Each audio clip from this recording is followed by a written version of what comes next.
Bonjour, là nous allons nous intéresser dans cette vidéo comment on fait pour équilibrer une réaction de chimie, une réaction chimique.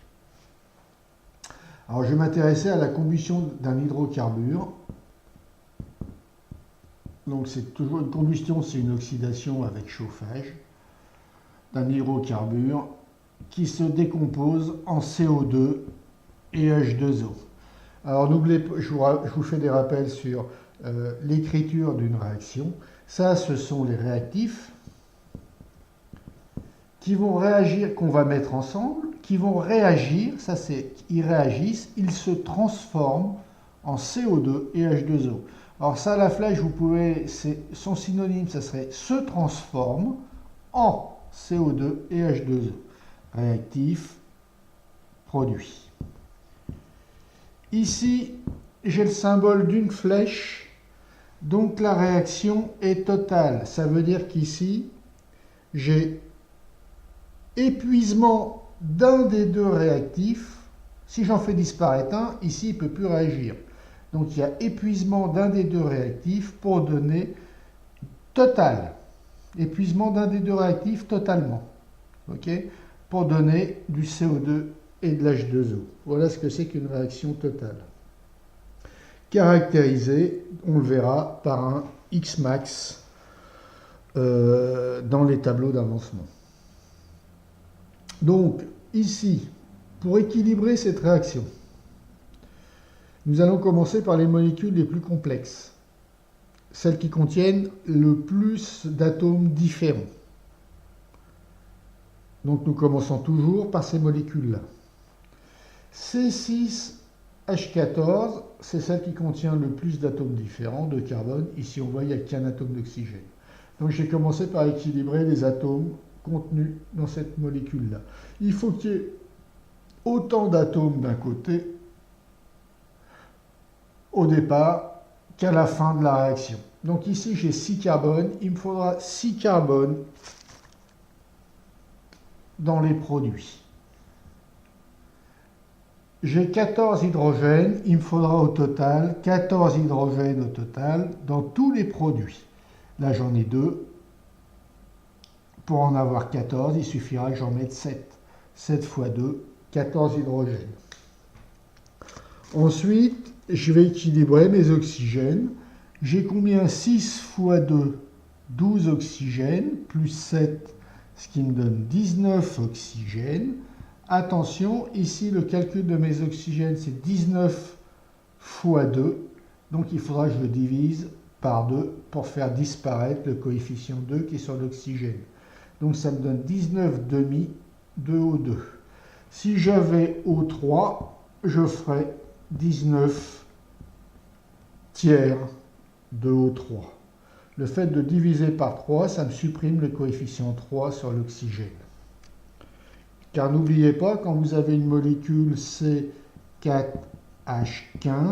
6 et 4H15, si je veux calculer le nombre de carbone, c'est 6 fois 4. 6 fois 15 pour le nombre d'hydrogène. Alors, nous allons traiter d'autres exemples. Ça, c'est un exemple simple. Maintenant, nous allons équilibrer des réactions un tout petit peu plus compliquées. Alors, je vais vous donner Cr2O7, le dichromate, 2 moins, plus H+, plus 4Fe, donne, réaction totale, simple, Cr2+, plus H2O, plus Fe2+.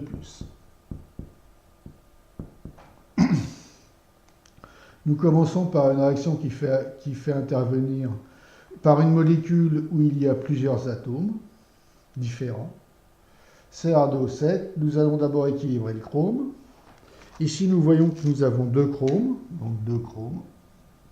Ici, nous voyons que nous avons 4 fers. Alors ici, le fer, c'est simple, il est tout seul, et là, il est tout seul, donc on peut aussi le faire. Enfin, on peut aussi le réaliser, ça fait 4 fers de plus. Ensuite, nous allons travailler sur cette molécule-là, les oxygènes. Ils ne sont présents que là. C'est 7 oxygènes. Donc ici, il faudrait que j'en mette 7. J'obtiens 14 hydrogènes, donc 14 H+. Voilà l'équilibration de cette réaction. Alors je commence toujours par la molécule qui contient le plus d'atomes différents. Cr2, le chrome, je l'équilibre ici avec 2 chromes. Ensuite l'oxygène avec 7. Ensuite le fer que je vois tout seul avec 4. Et ensuite je règle les hydrogènes. 14. Ce qu'il faut bien regarder après, c'est l'équilibre des charges. Il faut toujours que ici ma solution de départ elle doit être neutre. Enfin non, elle doit avoir pas neutre, mais elle a une certaine valeur de charge. Je dois retrouver la charge globale de cette solution identique à celle-ci. Ici j'ai 2 moins et 14 plus, donc ça me donne 12 plus. Ici j'ai 2 fois 2, 4 plus 4 fois 2, 8 plus, qui me donne 12 plus. Les charges sont équilibrées, il y a autant de charges positives ici que de charges positives ici.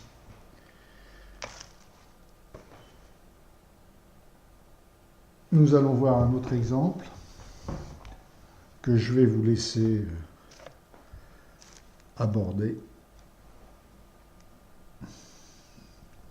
MnO4 de moins plus, alors c'est du permanganate, plus des protons, plus de fer, qui donne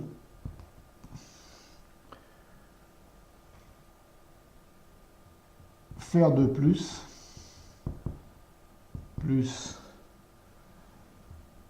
Mn de plus H2O. Alors je vous laisse un peu réfléchir comment vous allez régler ça.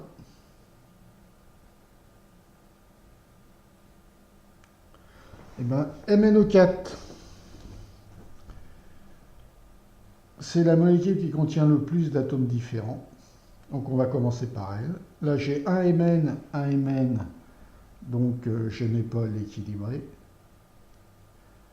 J'ai 4 oxygènes, ici je dois avoir 4 oxygènes. Donc ici ça me donnera 8 H. Et en fer j'ai 2 fers, donc ici j'aurai 2 fers plus. Voilà comment j'ai équilibré cette réaction. Donc je pense qu'à travers les 4 exemples, alors là je vais vérifier au niveau des charges, si les charges la quantité de charge, le nombre total de charges au départ est égal au nombre de charges finales.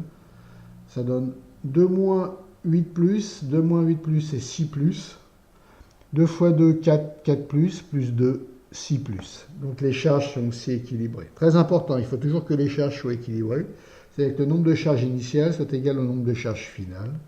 Et après, que le nombre d'atomes initiaux pour chaque élément soit égal au nombre d'atomes pour chaque élément dans le résultat. Dans le résultat bilan final. Voilà. Eh bien, travaillez bien ces 3 exemples et vous serez prêt pour travailler des exemples plus compliqués dans le cadre des cours donnés en Terminal S. Eh bien, je vous dis à bientôt, travaillez bien, et puis si cette petite vidéo vous a plu, partagez-la avec vos camarades. Bonne journée à vous, travaillez bien, et puis n'hésitez pas à venir nous rejoindre.